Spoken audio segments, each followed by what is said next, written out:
What's the real difference between an AI that can master just one thing, like chess, and an AI that could, theoretically, learn to do, well, anything? That's the huge evolutionary leap we're digging into today. This incredible journey from a single task specialist to a truly adaptive learner. Okay, so the biggest problem with most AI we see today is something called the generalization gap. You can have an AI that's good enough to be the world's best Go player, right? But if you just tweak the board size a tiny bit, all of that world-class skill completely falls apart. That kind of brittleness is the total opposite of how you and I learn.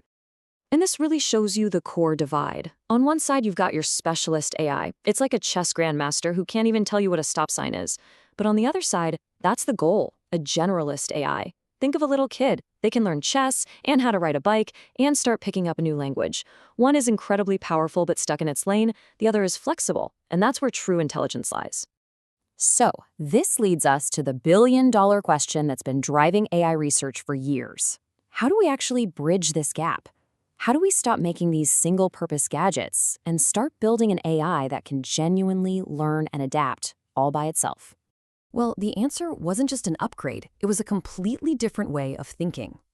Researchers realized instead of teaching an AI what to learn, they needed to teach it how to learn. And this is the whole idea behind something called meta-learning, making an AI that masters the art of learning itself. So here's the gist of how it works. Instead of training an AI to be an expert in one specific thing, meta-learning trains it to become a fast learner. By throwing a huge variety of related problems at it, it doesn't just memorize the solutions. No, it actually develops a strategy for problem solving. And that strategy is something it can then whip out to solve brand new challenges it's never laid eyes on before. Let's make this a little more real. So during this meta-training phase, the AI practices on tons of little tasks. We call them support sets, like telling cats from dogs or bears from tigers. This builds up its general knowledge of what it means to classify animals. Then, for the test, it gets a totally new query set, like tell a lion from a giraffe, with just a handful of examples. And because it's already learned the process, it gets it almost instantly. And this isn't just for images. The same idea works for AIs that learn by doing, which we call reinforcement learning. Picture an AI race car driver. It meta-trains on all sorts of tracks, in the sun, in the rain, on windy days. It's not memorizing the perfect path for each track. It's learning the principles of driving fast and handling different conditions.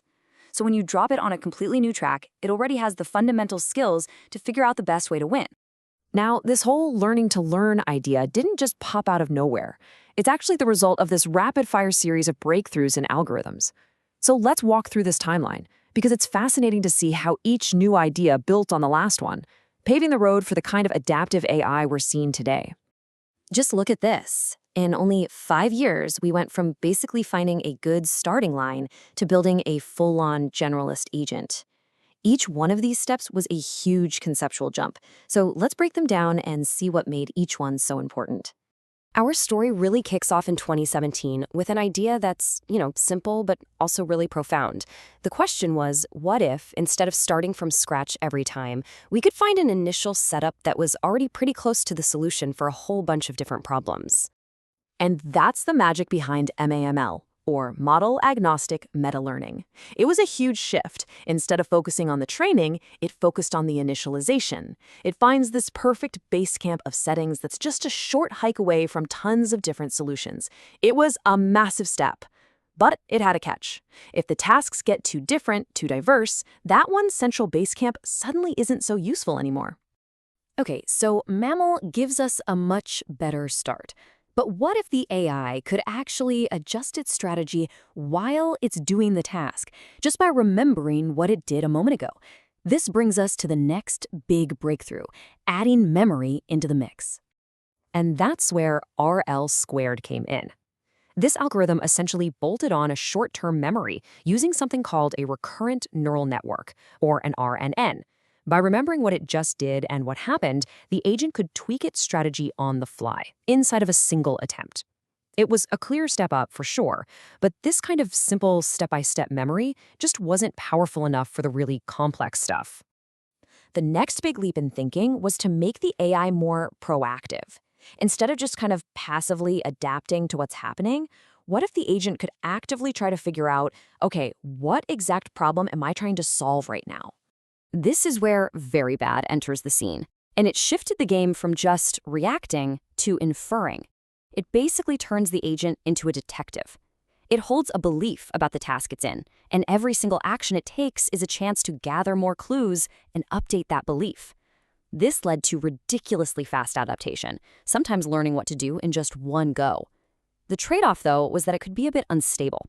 It got confused pretty easily if you threw it a curveball it wasn't expecting.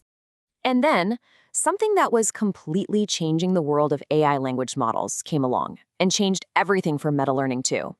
I'm talking about the transformer architecture and its secret weapon, the attention mechanism.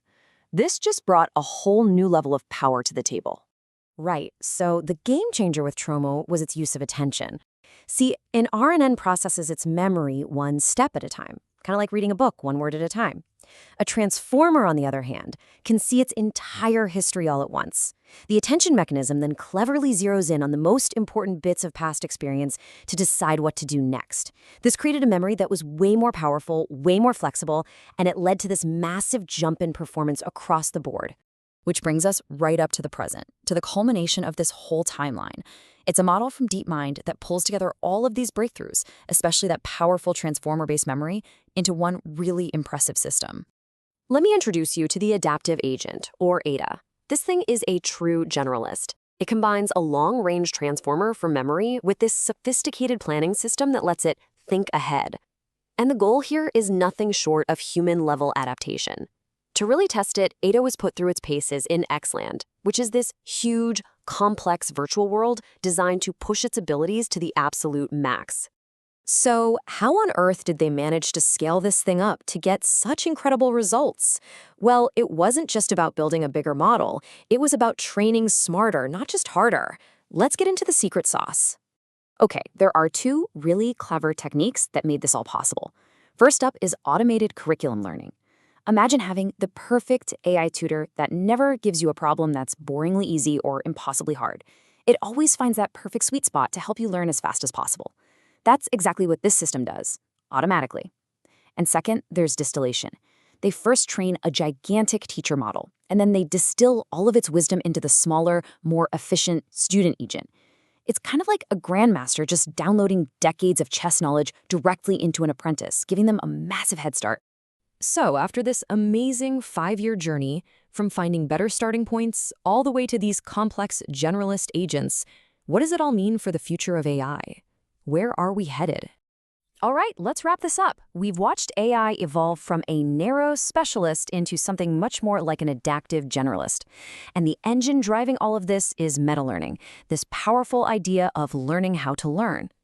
It wasn't one magical eureka moment, but this logical progression of ideas. Find a better start, then add memory, then learn to figure out the task, and finally bring in the raw power of attention. And the big lesson here is that to unlock these amazing new abilities, you have to scale up everything, the models, the data, and the sheer complexity of the challenges you give them. And that leaves us with one last really mind-bending thought. For decades, the whole goal has been for us to teach AI new skills. But the ultimate point of all this research is to give AI the ability to learn on its own. So as we get closer and closer to that future, the biggest question isn't going to be, what will we teach an AI, but what will it decide to learn for itself?